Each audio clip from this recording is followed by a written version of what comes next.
Assalamualaikum warahmatullahi wabarakatuh. Selamat pagi semuanya. Salam sejahtera bagi kita semua. Semoga kita selalu dalam lindungan Allah Subhanahu wa taala. Yang terhormat kepada dosen kita yaitu Ibu Siti Sahida dan teman-teman sekalian.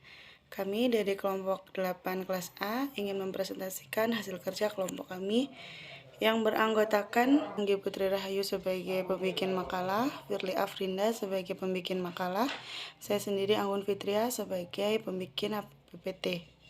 Materi yang akan kita presentasikan yaitu pengertian, sintesis, dan penyintesisan dalam karya tulis ilmiah.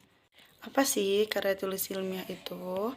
Karya tulis ilmiah adalah tulisan yang membahas suatu masalah berdasarkan penelitian, pengamatan, pengumpulan data yang didapat dari suatu penelitian baik dari pemikiran atau metode ilmiah yang logis dan empiris. Dengan kata lain, karya tulis ilmiah adalah tulisan yang menyajikan fakta umum yang dapat dibuktikan secara kebenarannya secara ilmiah dan ditulis metodologi yang tepat. Salah satu metode dalam pembuatan karya tulis ilmiah adalah metode penyintesisan. Dari sintesis sendiri yaitu dalam Kamus Besar Bahasa Indonesia 2003, sintesis diartikan sebagai panduan berbagai pengertian atau hal sehingga merupakan kesatuan yang selaras atau penentuan hukum yang umum berdasarkan hukum yang khusus. Pengertian ini sejalan dengan pendapat Kastov 1986 yang dinyatakan bahwa maksud sintesis yang umum adalah mengumpulkan suatu pengetahuan yang dapat diperoleh untuk menyusun suatu pandangan dunia. Dalam perspektif lain, sintesis merupakan kemampuan seseorang dalam mengaitkan dan menyatakan berbagai elemen dan unsur pengetahuan yang ada sehingga membentuk pola baru yang lebih menyeluruh. Metode sintesis. Metode sintesis. Sintesis melibatkan kegiatan menganalisis perbedaan, pertentangan, persamaan, klarifikasi, dan divisi dari beberapa sumber bacaan. Untuk dapat menulis sintesis, Anda perlu menguasai teknik menyusun kutipan dan daftar acuan. Kutipan-kutipan penting yang relevan dengan apa yang akan ditulis dikumpulkan dan diulas. Dengan demikian, sintesis merupakan simpulan penulisan atas pemahamannya terhadap beberapa bacaan.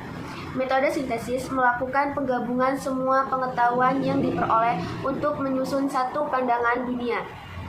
Beberapa contoh dan pernyataan sintesis adalah A. Langit itu biru. B. Budi adalah pria yang menyebalkan. C. Anjing itu galak. D. Jerapah memiliki 4 kaki. Fungsi sintesis. Sintesis berfungsi untuk menggabungkan atau mengkompromikan dari pernyataan satu kepada pernyataan yang lain untuk memperoleh kesimpulan yang kompresif. Karya ilmiah pada dasarnya adalah merangkum intisari bacaan yang berasal dari beberapa sumber dalam tulisan laras ilmiah. Data publikasi atas sumber-sumber tadi kemudian dimasukkan ke dalam daftar pustaka. Contohnya, A. Ilmu adalah aktivitas, B. Ilmu adalah metode, C. Ilmu adalah produk. Cara membuat sintesis. Sejumlah syarat yang harus diperhatikan oleh penulis dalam membuat sintesis, diantaranya ada 4. 1. Penulisan harus bersikap objektif dan kritis atas teks yang digunakan. 2. Bersifat kritis atas sumber yang dipercaya, sudut pandang penulis harus tajam. 3. Penulis harus dapat mencari kaitan antara satu sumber dengan sumber lainnya. 4. Penulis harus menambahkan pada bagian sumber yang diperlukannya. Penyintesisan dalam karya tulis ilmiah. Penyintesisan adalah kata jadian yang berasal dari kata sintesis dan mendapatkan konflik. Mendefinisikan sintesis sebagai panduan, campuran berbagai penelitian atau hal hingga merupakan kesatuan yang selaras atau penggabungan unsur-unsur untuk membentuk ujaran dengan menggunakan alat-alat bahasa yang ada. Metode sintesis melakukan penggabungan semua pengetahuan yang diperoleh untuk menyusun satu pandangan dunia, pemakaian bentuk atau susunan sintesis. Contohnya non-buku dan buku. Contoh dari non-buku, dia punya rumah bagus sekali, dia orang sudah tidur. Ini bisa bikin kaget orang tua, rambutnya mulai berubah menjadi putih. Contoh buku, rumahnya bagus sekali, dia sudah tidur, ini bisa mengagetkan para orang tua, rambutnya mulai memutih. Selanjutnya ada fungsi penyintesisan karya tulis ilmiah. Sintesis berfungsi untuk menggabungkan atau mengkompromikan pernyataan satu ke pernyataan lainnya untuk memperoleh kesimpulan yang komprehensif. Sedangkan sintesis dalam penulisan karya tulis ilmiah pada dasarnya adalah merangkum intisari bacaan yang berasal dari beberapa sumber. Kita perlu perhatikan dalam penyintesisan karya tulis ilmiah. Yang pertama, itu membaca tulisan orang lain, baik yang bersumber dari buku, majalah, surat kabar, tabloid maupun internet yang bertema dengan topik yang akan dibahas. Yang kedua, mencatat pernyataan, pendapat, dan batasan dari berbagai sumber yang bertema dengan topik bahasan.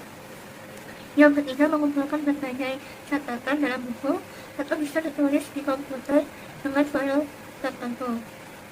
Yang keempat, mengelompokkan berbagai informasi berdasarkan subtopik bahasan. Yang kelima, mensortir dan mengurutkan berbagai informasi yang sesuai dengan kerangka tulisan yang akan disusun.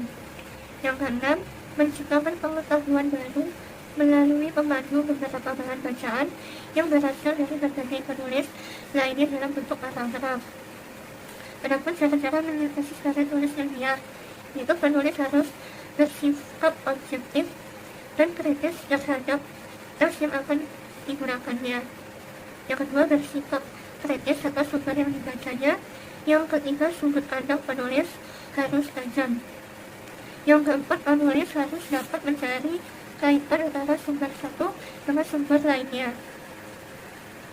Adapun struktur karya tulis ilmiah yang terdapat pendahuluan, isi dan pembahasan dan kesimpulan. Pendahuluan berisi dasar penelitian ilmiah yang akan dilakukan, masalah yang diangkat, dan mekanisme penyelesaian masalah itu. Isi dan pembahasan itu adalah bahan apa yang mau dibahas dan lebih dari satu bab. Kesimpulannya itu berisikan kesimpulan dari hasil analisis penelitian pada bagian isi dan pembahasan.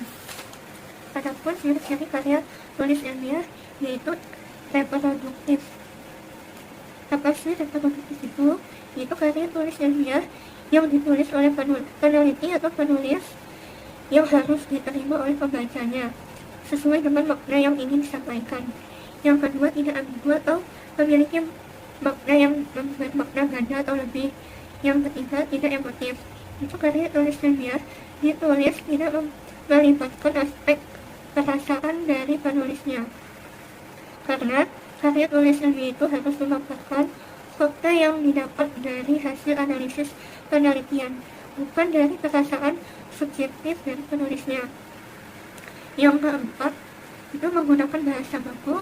Yang kelima, menggunakan kaidah keilmuan, itu bertujuan untuk menunjukkan bahwa peneliti memiliki kapabilitas pada bidang kajian yang akan dibahas dalam karya tulis ilmiah. Yang keenam itu bersifat informatif.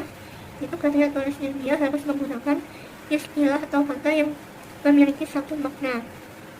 Yang selanjutnya terdapat kohesi. Kohesi itu adalah hubungan antar kalimat dalam sebuah wacana, baik dalam sifat gramatikal maupun strategikal tertentu. Yang ketujuh, bersifat objektif. Yang kedelapan, menggunakan kalimat efektif. Baik, terima kasih. Mungkin cukup itu saja yang dapat kami presentasikan. Bila ada salah kata, kami mohon maaf. Wassalamualaikum warahmatullahi wabarakatuh.